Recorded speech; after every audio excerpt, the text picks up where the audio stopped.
আপনাদেরকে স্মরণ করাচ্ছি, দেখেন আপনাদের এই জগৎটা এতটাই গুরুত্বপূর্ণ যে বলা হয়ে থাকে বাংলাদেশকে যদি কেউ কন্ট্রোল করতে চায় তাহলে সে যেন শ্রমিকদের কন্ট্রোল করে। বাংলাদেশকে যদি সঠিক পথে পরিচালিত করতে হয় তাহলে সে যেন আগে শ্রমিকদেরকে সঠিক পথে পরিচালনার সিদ্ধান্ত নেয়। দেখেন যারা ষড়যন্ত্র করতেছে এই 5ই আগস্ট পরবর্তী গণঅভ্যুত্থানকে পাল্টা গণঅভ্যুত্থান করে এটাকে কু করার জন্য, অথবা এটাকে আর একটা প্রশ্নের মুখে ফেলার জন্য, অথবা আর একটা বিপদের মুখে বাংলাদেশকে ফেলানোর জন্য যদি একটা বা দুটা জিনিস কেউ টার্গেট করে তাহলে প্রথম টার্গেট করে আপনাদের কি? শ্রমিক অঙ্গন, গার্মেন্টস খাতকে। এবং দেখেন সেখানে ইতিমধ্যে কিছু ভিডিও আমরা পেয়েছি। আমরা দ্ব্যর্থহীন কণ্ঠে আজকের এই শ্রমিকদেরকে সামনে রেখে পরিষ্কার বলতে চাই, বাংলাদেশে শ্রমিক অঙ্গনকে উত্তপ্ত করে, শ্রমিক অঙ্গনকে নাড়াচাড়া করে এবং তাদেরকে ভিন্ন খাতে প্রবাহিত করে বাংলাদেশকে আর বিপদগ্রস্ত করা যাবে না, এবং সেটা করতেও দেওয়া হবে না ইনশাআল্লাহ। এক্ষেত্রে যে বা যারা করছেন, আমরা মনে করি সরকারও তা খবর রাখছেন, বাংলাদেশ শ্রমিক কল্যাণ ফেডারেশনও একটা গণ এবং শ্রমিক অঙ্গনের প্রকৃত শ্রমিক কল্যাণের সংগঠন হওয়ার কারণে আপনারাও খোঁজখবর রাখছেন এবং তাদেরকে চিহ্নিত করে তাদের সমস্ত চক্রান্ত নস্যাৎ করার জন্য জনগণকে, শ্রমিক অঙ্গনকে সাথে নিয়ে যা করার সব করা হবে। সেই জন্য আপনাদের এই অঙ্গনের গুরুত্বটা বুঝাবার জন্য আমি এটা এই কারণে বলেছি, ভাইয়েরা, যদি আমাদের এই শ্রমিক অঙ্গন থেকে সাধারণ মানুষের এই যে অংশগ্রহণে গণ অভ্যুত্থানটা আমরা পেয়েছি, এই অভ্যুত্থানের পিছনে মানুষের দেশপ্রেমটা জেগেছে, দেশপ্রেমটাকে ধারণ করেছে। এখন দেশপ্রেমের সাথে আমাদেরকে যুক্ত করতে হবে ইসলাম প্রেম। কি প্রেম? ইসলাম প্রেম। এটা সুন্দর যে দেশপ্রেম যার মধ্যে আছে ধরে নিতে হবে তার মধ্যে আসলে কি প্রেম আছে। ইসলাম প্রেম যার মধ্যে আছে সে দেশপ্রেমিক হওয়া ছাড়া দেশদ্রোহী, দেশের বিরুদ্ধে ষড়যন্ত্রকারী হতে পারে না, অসম্ভব। সেজন্য আমরা বিশ্বাস করি আমাদের শ্রমিক অঙ্গন 2024 সালের 5ই আগস্টের রাষ্ট্রের এই পরিবর্তনে যে ভূমিকা রেখেছে, নিঃসন্দেহে তাদের দেশপ্রেমের সাথে ইসলাম প্রেম আছে। ভবিষ্যতে এটাকে কাজে লাগিয়ে উই ওয়ান্ট জাস্টিস বাস্তবায়ন করবো আমরা ইনশাআল্লাহ। শ্রমিকদের সব সময় অবহেলা, বঞ্চনা, লাঞ্ছনা, অধিকার থেকে তাদের কি করা হয়? দূরে ঠেলে রাখা হয়। তাদের কথা বলার সুযোগ থাকে না, তাদের জীবনযাপন পদ্ধতির তেমন কোনো উন্নতি সাধন হয় না। সব সময়ই দেখা যায় যে একটা শ্রেণী বা একটা পক্ষ, একটা মালিক গোষ্ঠী, নির্ধারিত একটা অংশই শুধু কি থাকে, তাদের জীবন মানের উন্নতি হতে থাকে, তারা ভালো থাকে, অথচ বৃহৎ একটা অংশ ভালো থাকার সুযোগ পায় না। আমি দ্বিতীয় আরেকটা কথা আপনাদেরকে স্মরণ করাচ্ছি। দেখেন আমাদের এই আন্দোলনে সবচেয়ে বড় ব্যানার, এখন ব্যানারে যা বেশি ব্যবহৃত হয় যে লাইনটা, সেটা কি? সেটা হলো একটা বৈষম্যহীন বাংলাদেশ গড়তে হবে। যদি আজকে এই কথাটা সত্য হয়, আমি মনে করি বাংলাদেশের সমস্ত সেক্টরের মধ্যে সবচেয়ে বেশি বৈষম্য শিকার যারা, তারা হলো শ্রমিক অঙ্গন। আমরা পরিষ্কার বলি, প্রিয়নবী মুহাম্মদ রাসূলুল্লাহ সাল্লাল্লাহু আলাইহি সাল্লামের মতো এত শ্রমিক বান্ধব মহামানব পৃথিবীতে কেউ আসে নাই, নেই, ভবিষ্যতেও আর কেউ আসবে না, যিনি একথা প্রমাণ করেছেন, বলেছেন, বাস্তবে নজির রেখেছেন যে শ্রমিকের ঘাম শুকাবার আগে তার কি দাও, তার পারিশ্রমিক প্রদান করো। এটা নির্দেশ ইসলামের। এই নির্দেশ যে ইসলামে আছে, সেই ইসলামের বিধান কার্যকর করা ছাড়া শ্রমিক অঙ্গন সহ বাংলাদেশে বৈষম্যহীন একটা রাষ্ট্র প্রতিষ্ঠা সম্ভব না। সুতরাং আজকে আমরা এটার সাথেও একমত হতে চাই যে বৈষম্যহীন একটা রাষ্ট্র এবং শ্রমিক অঙ্গনের যে চূড়ান্ত বৈষম্যের মধ্যে আপনারা পড়ে আছি, বিশেষ করে বিগত 15.5 বছরে শ্রমিকদের উপরে যে অত্যাচার, যে নির্যাতন এবং তাদের সাধারণ জীবনযাপনে নিত্যপণ্যর যে দাম ছিল ঊর্ধ্বগতি, সেই অনুযায়ী কি তাদের বেতন বাড়ানো হয়েছে? সেই অনুযায়ী কি তাদের আয় রোজগার বৃদ্ধি পেয়েছে? পায় নাই। এই যে 15.5 বছর একটা বৈষম্য, বঞ্চনা শিকার শ্রমিক অঙ্গন ছিল, আমরা বর্তমান তত্ত্বাবধায়ক এই অন্তর্বর্তীকালীন সরকারের কাছে আহ্বান জানাবো, সমস্ত সংস্কারের মধ্যে আমাদের এই শ্রমিক অঙ্গনকে অগ্রাধিকারের ভিত্তিতে তাদের ন্যায্য দাবি পূরণ করে বৈষম্য থেকে মুক্তির জন্য উদ্যোগ গ্রহণ করবেন বলে আমরা আশা করি এবং ইনশাআল্লাহ এটা বাস্তবায়ন হবে। কিন্তু আপনাকে মনে রাখতে হবে, দৃষ্টিভঙ্গিটা পরিবর্তন আমাদের জন্য জরুরি। একজন ইমানদার, একজন মুসলিম, একজন প্রকৃত দেশপ্রেমিক, তার শুধু আয় রোজগার বৃদ্ধির উপরেই তার শান্তি, তার প্রকৃত সুখ, তার প্রকৃত আরামায়েশ নির্ভর করে না। বরং যদি বিশ্লেষণ করা যায় তাহলে এখনকার সমাজে যার যত বেশি দুনিয়ার সম্পদ তার ঝামেলা তত বেশি। সুতরাং আপনি শুধু দুনিয়ামুখী জীবনযাপন করে ভালো থাকতে পারবেন, আপনার আয় রোজগার বৃদ্ধি পেলেই আপনি ভালো থাকতে পারবেন, কথাটা যথাযথ বাস্তব নয়। সুতরাং সেই জায়গায় আপনাকে দুটো সমন্বয় করতে হবে। প্রথম হচ্ছে দুনিয়াবি দৃষ্টিতে যতটুকু আপনার অধিকার ইসলাম সমন্বয় করেছে সেইটুকু যেমন আদায় করতে হবে, সেইটুকু যেমন আমার অধিকারের মধ্যে নিতে হবে। একই সাথে আমাকে এই চেতনা লালন করতে হবে যে আল্লাহ তাআলা যদি আপনার অন্তরে প্রশান্তির একটা ধারা তৈরি করে না দেন, শুধু দুনিয়াবি উপকরণ দিয়ে একজন মানুষ পূর্ণাঙ্গ সুখী জীবনযাপন করতে পারে না। কেন পারে না সেটা আজকের আলোচনার সাথেই সম্পৃক্ত। রসুল করিম সাল্লাল্লাহু আলাইহি সাল্লাম আল্লাহ তাআলার আয়াত দিয়ে বলেন, আল্লাহ তাআলা রসুল করিম সাল্লাল্লাহু আলাইহি সাল্লাম বলেন, কদ আফলাহা মান তাযাক্কা, সফল হয়েছে সে যে কি করে, পরিপূর্ণভাবে নিজের সংস্কার করে। আফলাহা, সে সফল হবে। তাযাক্কা, যে নিজেকে পবিত্র করে, পরিশুদ্ধ করে, যে নিজেকে আত্মগঠন মানোন্নয়ন করে, সে পূর্ণাঙ্গ সফল। সফল সে না যার বেতন 20,000 ছিল এখন 40,000 হয়েছে। কোরআনে এটা কোথাও বলা নাই। সফল সে না আগে শ্রমিক ছিল এখন মালিক হয়ে গেছে।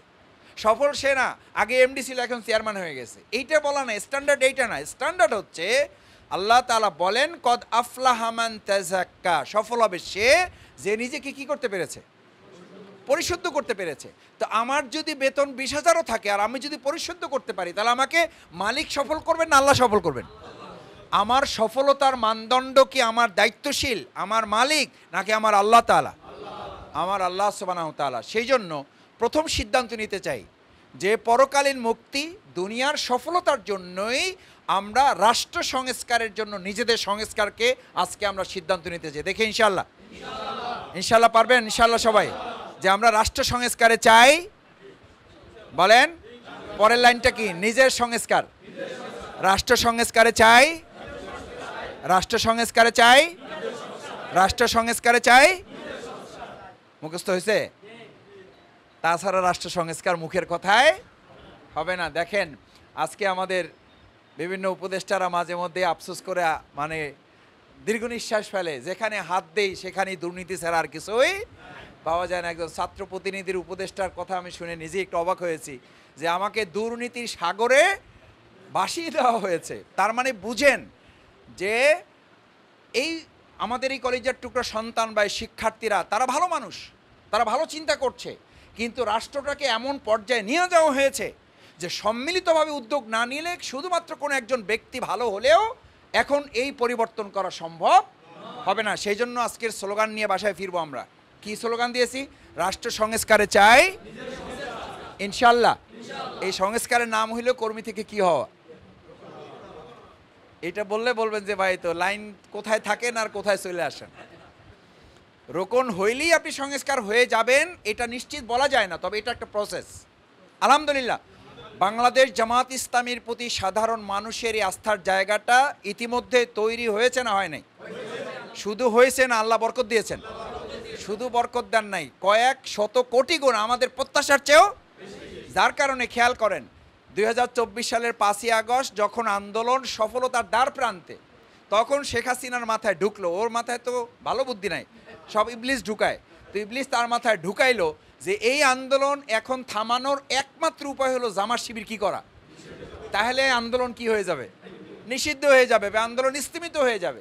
সে সব কার্ড ব্যবহার করতে করতে যখন কার্ড আর নাই, এটাকে ট্রাম্প কার্ড বলে আর কি, যে শেষ পর্যন্ত লাস্ট একটা ট্রাম্প কার্ড তার ছিল যে এখন কি করা দরকার, জামাত শিবির নিষিদ্ধ করা দরকার। এর অর্থই হলো, এর প্রমাণই হলো, এটা প্রমাণিত হয়, এর দ্বারা বোঝা যায় যে বাংলাদেশের মানুষের কাছে এটা অত্যন্ত ভিত্তিমূলক একটা কথা যে এই আন্দোলন সফলতার পিছনে বাংলাদেশ জামাত ইসলামী, ইসলামী ছাত্র শিবির এবং শ্রমিক কল্যাণ ফেডারেশন সহ আমাদের একটা গুরুত্বপূর্ণ ভূমিকা রাখার সুযোগ আল্লাহ তাআলা দয়া করে দিয়েছেন বলেই শেখ হাসিনা এটা মনে করেছেন যে আমাদেরকে নিষিদ্ধ করলে আন্দোলন কি হয়ে যাবে, নিষিদ্ধ হয়ে যাবে। অথচ ফল হয়েছে উল্টা, সে করেছে নিষিদ্ধ, জনগণ ছাত্র জনতা আমাদের বুকে টেনে নিয়ে এটাকে চ্যালেঞ্জ হিসেবে নিয়ে মনে করেছে এবার আন্দোলন সফল করা ছাড়া আর কোনো পথ খোলা নাই। আলহামদুলিল্লাহ বাড়ি যেই বলেন আলহামদুলিল্লাহ। এই জন্য আমি বলি 15.5 বছরে শেখ হাসিনা কোনো উপকার না করলেও 1 আগস্ট আমাদেরকে একটা উপকার করে গেছে।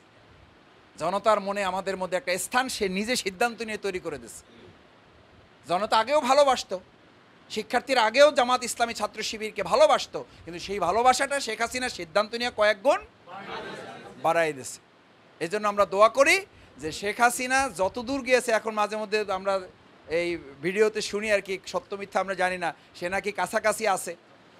তো আমরা আল্লাহর কাছে দোয়া করি যে আল্লাহ তাআলা যেন তারে দিয়া যে মানুষের ক্ষতি এত হয়েছে, আল্লাহ তাআলা যেন এই ক্ষতির হাত থেকে মানুষকে কিয়ামত পর্যন্ত হেফাজত করে। শর্ট করে ঢুকে যাওয়ার সেই দিন এখন আর নাই। আমার আস্তে আস্তে আজকে এক রিক্সাওয়ালা, মানে রিক্সা আসতেছিলাম, তো বলতেছে যে স্যার আপনারা আপনি একটু চিনি মনে হয়। হ্যাঁ, বললাম আপনিও আমারে চেনেন, আমিও আপনারে চিনি। তো বলে যে স্যার আমাদের এই মানে যে খুনি হাসিনা, মানে ওরাও দেখি যে নাম ডেজিগনেশনটা ঠিক করে নিছে আর কি। ওই যে আমাদের এই যে খুনি হাসিনা নাকি বলতেছে সে শর্ট করে ঢুকে যাবে। তো আমরা যারা ওখানে রিক্সাওয়ালা নিজেরা এক জায়গায় বসি, তো আমরা বলছি যে শর্ট করে ঢুকবে আর কট করে ধরা খাবে। তা আমি বললাম ধরা আর কট তো একই জিনিস। কয় স্যার এটা আমরা মিলাইছি আর কি, যে ঢুকবে শর্ট করে আর ধরা খাবে কট করে। মানুষের মধ্যে এই সেন্টিমেন্ট নিশ্চয়ই তার ভালো করে জানা আছে যে আল্লাহ তাকে সবচেয়ে বেশি দয়া করেছেন, যে পালাবার সুযোগটুকু তাকে আল্লাহ দিয়েছেন। না হলে লোকেরা বলে যে তার মাংস হাড্ডি খুঁজে পাওয়াও কঠিন ছিল। তার মানে এতটা নির্যাতন নিষ্পেষণ মানুষের উপরে করেছে, এতটা অত্যাচার করেছে, মানুষকে এতটা বিক্ষুব্ধ করে তুলেছে, যে তার এই উপলব্ধিটুকু আল্লাহ তাআলা দয়া করেছেন যে এখন আর ক্ষমাখা বৈশা থেকে লাভ নাই, অন্তত পালাইতে পারলে বাঁচি। সেই জন্য আমরা আল্লাহ তাআলার কাছে তৌফিক কামনা করি, আল্লাহ এই অত্যাচার, জুলুম, শোষণ থেকে আমাদের এই প্রিয় মাতৃভূমি বাংলাদেশকে আপনি হেফাজত করেন। এবং এই মহিলার ব্যাপারে ফয়সালা আপনার হাতে দিলাম, আপনি তার ব্যাপারে ফয়সালা কার্যকর করেন।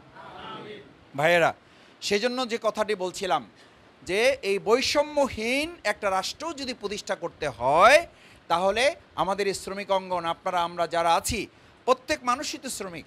আল্লাহ তাআলা কোরআনে তো আমাদের পরিচয় দিয়েছেন, লাকাদ খলাকনাল ইনসানা ফি কাবাদ, লাকাদ খলাকনাল ইনসানা ফি কাবাদ। মানুষকে আল্লাহ তাআলা সৃষ্টি করেছেন কি করে? পরিশ্রমিক করে, মানে আপনি শ্রমিক করে আপনাকে পৃথিবীতে সৃষ্টি করেছেন। আপনারা সবাই আমরা মিলে শ্রমিক, কেউ শ্রমিকের বাইরে না। যে মালিক পরিচয় দেয় তারও কাজ করতে হয় না, বরং কোনো ক্ষেত্রে তার কাজ আরও বেশি করতে হয়। তো সেই জন্য এই যে আল্লাহ তাআলা আপনাকে একটা পরিচয় দিয়েছেন, এই পরিচয়ের মধ্যে একটা বারাকা আছে, এই পরিচয়ের মধ্যে একটা রহমত আছে, এই পরিচয়ের মধ্যে আল্লাহর সাথে আমাদের একটা সম্পৃক্ততা আছে। সেই সম্পৃক্ততা হচ্ছে ইয়া আইয়ুহাল ইনসান ইন্নাকা কাদিহুন ইলা রব্বিকা কাদহান ফামুলাকি। এই পরিশ্রম করতে করতেই এক সময় মানুষকে আল্লাহর কাছে হাজির হতে হবে এবং তার সাথে সাক্ষাৎ হবে। সুতরাং আল্লাহর সাথে সাক্ষাতের রাস্তাটাই হলো পরিশ্রমের রাস্তা। রাস্তাটা কিসের? পরিশ্রমের রাস্তা।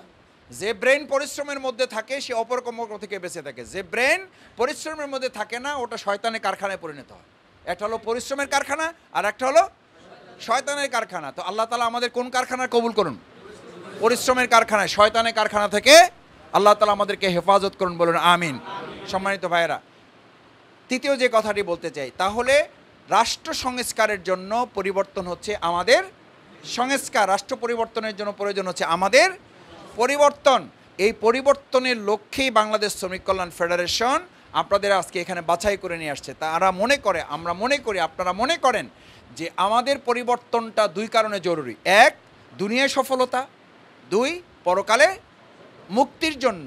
দুনিয়ার সফলতার জন্য আর পরকালীন মুক্তির জন্য। এই দুটো সফলতাকে যখন আপনি টার্গেট করবেন, তখন আমাদের এটা মাথায় ভালো করে নিতে হবে যে দুনিয়ার সফল হতে হলে আমার শুধু বেতন বাড়ানো টার্গেট হলে হবে না, আমার শুধু আয় বৃদ্ধির উপরে সফলতা নির্ভর করে না। আমার সফলতা ব্যর্থতা নির্ভর করে আমি আল্লাহর কতটা অনুগত বান্দা হিসাবে নিজেকে তুলতে পেরেছি। ফাআম্মা মান আতা ওয়াত্তাকা ওয়া সাদ্দাকা বিল হুসনা ফাসানুয়াসসিরুহু লিল ইউসরা। আপনার এই পরিশ্রমটা, কাঠিন্যতাটাকে সহজ করে দিতে পারেন কে? আল্লাহ তাআলা। এটা মানুষ করতে পারবে না, এটা মানুষের হাতে নেই। এটা আল্লাহ তাআলা বলেন ফাআম্মা মান আতা, তুমি আমার কাছে নিজেকে নিবেদিত করো। এই নিবেদিত করা, এই কমপ্লিট সারেন্ডার করা, পরিপূর্ণ আত্মসমর্পণ করা। এটার অর্থই হলো যে আল্লাহ তাআলা আপনাকে বলছেন যে তুমি নিজেকে পরিপূর্ণভাবে আল্লাহর কাছে সারেন্ডার করো। আপনাদেরকে আজকে মানোন্নয়ন আত্মগঠনের কথা বলা হয়, এটা জামাত ইসলামের প্রয়োজন না, এটা শ্রমিক কল্যাণ ফেডারেশনের প্রয়োজন না। প্রয়োজনটা কার? আপনার প্রয়োজন। তো আপনার যেটা প্রয়োজন এটা আপনি বুঝবেন, এটার গুরুত্ব আপনি বুঝবেন, এটার প্রতি আপনি মনোযোগী থাকবেন। এটা কেউ বললেও আপনি করবেন, না বললেও আপনি করবেন। আমি এটা বোঝার জন্য অনেক সময় বলি, আপনার জীবনের প্রয়োজন অক্সিজেন গ্রহণ করা দরকার, এটা আপনাকে কেউ বলে দিলে করেন, নাহলে করেন না। কেউ মনে করিয়ে দিলে করেন, না হলে করেন না। ব্যস্ততার কারণে অনেক সময় তো করতে পারেন না। পারেন?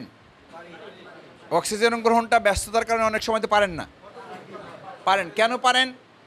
পারেন এই জন্য যে এটার সাথে জীবন মরণের সম্পর্ক। তো জীবন মরণের সম্পর্কের সাথে অক্সিজেনকে যদি এত গুরুত্বের সাথে নিতে পারেন, ইমান বাঁচা না বাঁচার প্রশ্নের সাথে ইসলাম এবং ইসলামী আন্দোলন, আত্মগঠন, মানোন্নয়নটার সম্পর্কটা অক্সিজেনের মতোই।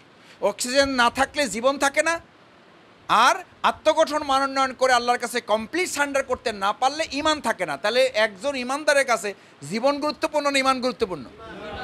তাহলে আপনারা অক্সিজেন জন্য যদি কেউ না বলার পরও এটা করেন, ব্যস্ততা থাকার পরও এটা যদি করেন, তাহলে ইসলামী আন্দোলন না থাকলে, ইসলামী আন্দোলনে আত্মগঠন মানোন্নয়ন না থাকলে আমার ঈমান না থাকার সম্ভাবনা থাকবে। সেই প্রশ্নে আমাদেরকে কেউ বলা না বলা কোনো কিছুতেই আমাদেরকে যায় আসে না, নিজ উদ্যোগী করব। ইনশাল্লাহ রাজি আছি আমরা? তাহলে আমাদের রিপোর্ট রাখার ক্ষেত্রে আমরা কেন এটা বলি, ভাই 2 দিন রাখছি এরপর তো রাখতে পারি নাই। নামাজ মোটামুটি 5 ওয়াক্ত পড়ার চেষ্টা করছি, এটা ভাই অনেক কষ্টে এই পর্যন্ত নিয়ে আসছি। এটা অনেক কষ্টে নিয়ে আসার কি আছে? যেটার সাথে এই কষ্ট সম্পর্কিত আছে এটা তো আল্লাহ তাআলা বলেই দিয়েছেন যে আমি কষ্টের জন্যই তোমাদেরকে পৃথিবীতে পাঠাইছি। আপনি কষ্ট করেই তো এটা করবেন। কষ্ট করে করলে আল্লাহ তাআলা আপনার কষ্টটা তিনি সহজ করে দেবেন। তাহলে তার জন্য আমি কষ্ট করব না? আমাকে যদি আব্দুল সালাম ভাই বলে যে আমার জন্য আপনি কষ্ট করেন, তাহলে আমি আপনার কষ্টটা সহজ করে দেবো। তাহলে আমি সালাম ভাইয়ের জন্য কষ্ট করতে কি আমার কোনো অসুবিধা হবে? নজরুল ভাইয়ের জন্য কষ্ট করতে আমার কোনো অসুবিধা হবে? তাহলে ওই সালাম ভাইয়ের কথা নজরুল ভাইয়ের কথার চেয়ে কার কথা শক্ত? তা আল্লাহ বলছেন আমার জন্য কষ্ট করো, আমি তোমার কষ্ট সহজ করে দেবো। আমি অনেক সময় আপনাদের রিপোর্ট যখন দেখি, ফাইল যখন দেখি, বলেন যে ভাই নামাজ জামাতে আমাদের একটু সমস্যা হয়। কি সমস্যা? এই নানান কাজের সাথে সম্পৃক্ত থাকার কারণে আসলে জামাতে নামাজটা পড়তে পারি না। আপনি মাঝখানে ভালো করে খেয়াল রাখেন, সালাত জামাতের সাথে আদায় করতে পারার মধ্যে আল্লাহ সবচেয়ে বড় বরকত যেটা দেন সেটা হলো দুনিয়ার রিজিক তার বৃদ্ধি করেন। রিজিক বৃদ্ধির সাথে ইমামগণ বলেন যে তার সময়ের বরকত আল্লাহ বৃদ্ধি করে দেন। সুবহানাল্লাহ।